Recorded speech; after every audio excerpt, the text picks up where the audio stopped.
IMF ने पाकिस्तानी मईशत को दरपेश खतरात की निशानदेही कर दी है। IMF के साथ आपकी बातचीत होती है क्योंकि पैसे हमने उनसे लिए हुए हैं, तो जब उधार पे चलते हैं तो थोड़ी सी उनकी बातें माननी पड़ती हैं आपके जो उधार देता है। तो IMF क्योंकि जो हमने करने के काम है वो नहीं किए। अकाउंटेबिलिटी है ना जिसकी आप बात कर रहे हो, अकाउंटेबिलिटी कहां है? इस मुल्क में अकाउंटेबिलिटी नाम की कोई चीज है? एक फोन जाता है IMF को और IMF ने जो लोन देना था पाकिस्तान को वो स्टॉप कर दिया गया है कि IMF पाकिस्तान को बहुत ज़्यादा सपोर्ट की है। इंडिया कह रहा है जी क्यों IMF ने पाकिस्तान को सपोर्ट किया।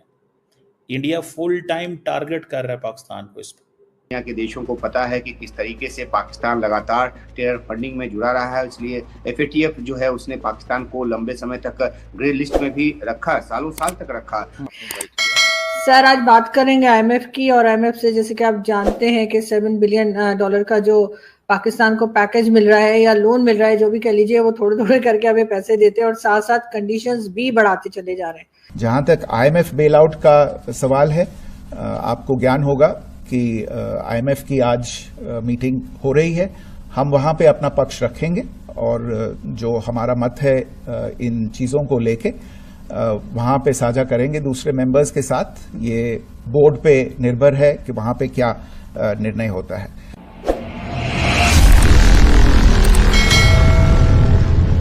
हर हर महादेव मित्रों, द नेशन रिएक्ट्स में आपका स्वागत है। अंतर्राष्ट्रीय मुद्रा कोष यानी कि IMF और पाकिस्तान के बीच हाल ही में हुए समझौते के तहत पाकिस्तान को अपने $7 अरब के बेल आउट कार्यक्रम की अगली किस्त प्राप्त करने के लिए 11 नई और सख्त शर्तों का पालन करना होगा। IMF ने चेतावनी दी है कि भारत के साथ बढ़ते तनाव पाकिस्तान की आर्थिक स्थिरता के लिए जोखिम पैदा कर सकते हैं।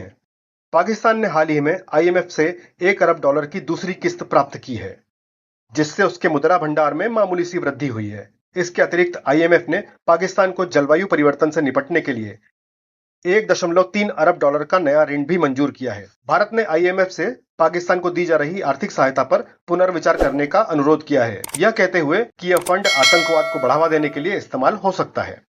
और साथ में एक फोन जाता है IMF को और IMF ने जो लोन देना था पाकिस्तान को वो स्टॉप कर दिया गया है और हमने बिना बुलेट चलाए, बिना बॉर्डर को क्रॉस किए एक ऐसा क्रिपलिंग ब्लो दिया है पाकिस्तान की इकोनॉमी को जो जिंदगी भर याद रखेगा।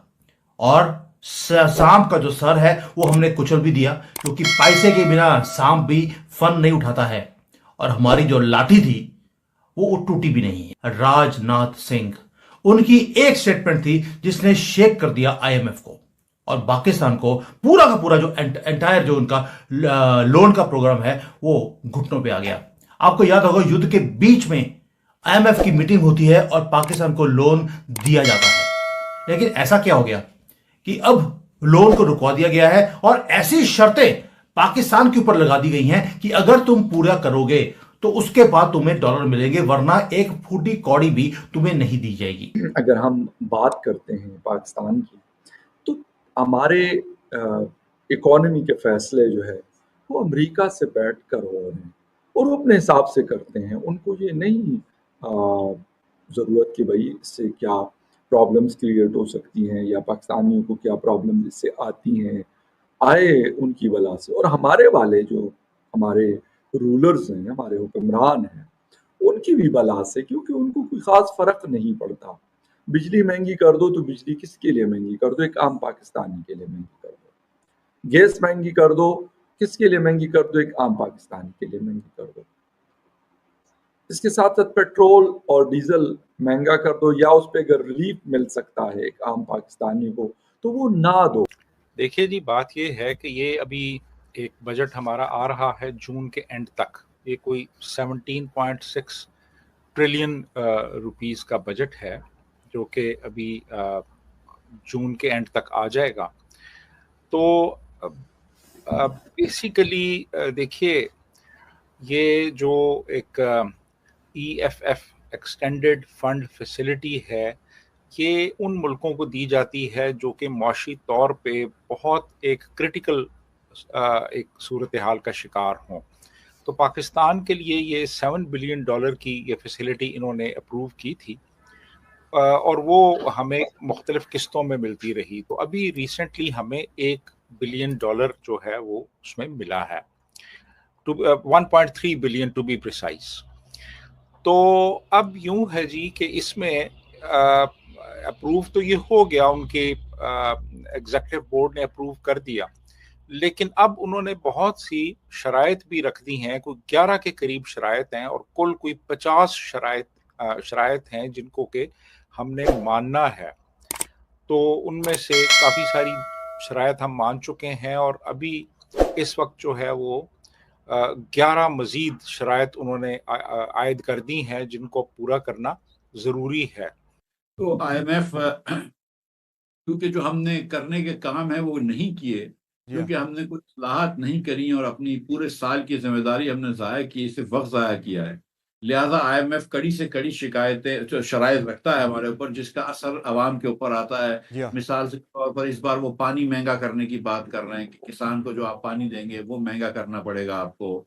ऑलरेडी आप देखें कि ये गंदम की इन्होंने मार्केट जो फ्री करवाई है, लेकिन हुकूमत ने अपना काम नहीं किया, एक्सचेंज नहीं बनवाए, स्टोरेज सही नहीं बनवाई, इलेक्ट्रॉनिक रिसीट्स नहीं बनवाई। तो इस वक्त जो है वो जो हमारा किसान है वो मर चुका है। गंदम जो है वो अब कोड़ियों के दाम बिक रहा है और फिर अगले साल शायद और कम लगेगा। देखिए, पिछले टैक्स बजट में इन्होंने नौकरी पेशा लोगों के ऊपर 10% सुपर टैक्स या सरचार्ज लगा दिया। तो आप 5 लाख रुपए से ज़्यादा कमाते हैं, आपके ऊपर 38.5% टैक्स है। क्या इसको आप इस्लाहत गिनते हैं या रिफॉर्म गिनते हैं, जो नौकरी पेशा लोगों के ऊपर आप मजीद बोझ डाल रहे हैं? मैं नहीं समझता कि ये किसी किस्म का रिफॉर्म है। दोस्तों, भारत के अंदर ये फैसला किया गया है कि भारत जो है वो जितने भी बड़े मल्टीलैटरल इंस्टीट्यूशंस हैं उन सबको प्रेशराइज कर रहा है कि आप पाकिस्तान की मदद क्यों कर रहे हैं। This is something very very जिसे कहते हैं ना बोल्ड मूव। ट्रस्ट मी, ये एक इंतहाई बोल्ड मूव है। बोल्ड मूव इसलिए है कि जो एक तरफ देखें, मैं ज़ाती तौर पे जो चीज़ समझता हूँ इस वक्त पाकिस्तान के अंदर कि IMF पाकिस्तान को बहुत ज़्यादा सपोर्ट की है। इंडिया कह रहा है जी क्यों IMF ने पाकिस्तान को सपोर्ट किया। इंडिया फुल टाइम टारगेट कर रहा है पाकिस्तान को इस पर कि क्यों IMF पाकिस्तान को सपोर्ट कर रहा है। IMF का पाकिस्तान को सपोर्ट करना इस दहशतगर्दी। वो कह रहे हैं कि इंडिया ये जो है वो दहशतगर्दी है। सिंपल सी बात है, वो इस चीज़ को मानते ही नहीं है कि IMF can support Pakistan. Now this is a loan which Pakistan has got. अगर दोस्तों वीडियो आप लोगों को पसंद आया है तो वीडियो को लाइक शेयर एंड सब्सक्राइब जरूर करें और हमें एक लाइक भी करें और आपके दोस्तों के पास वीडियो को शेयर करें। है कि दिस इज वेरी वेरी वो जिसे कहते हैं ना जिसे वो कहते हैं ना बड़ी टफ चीज़ है।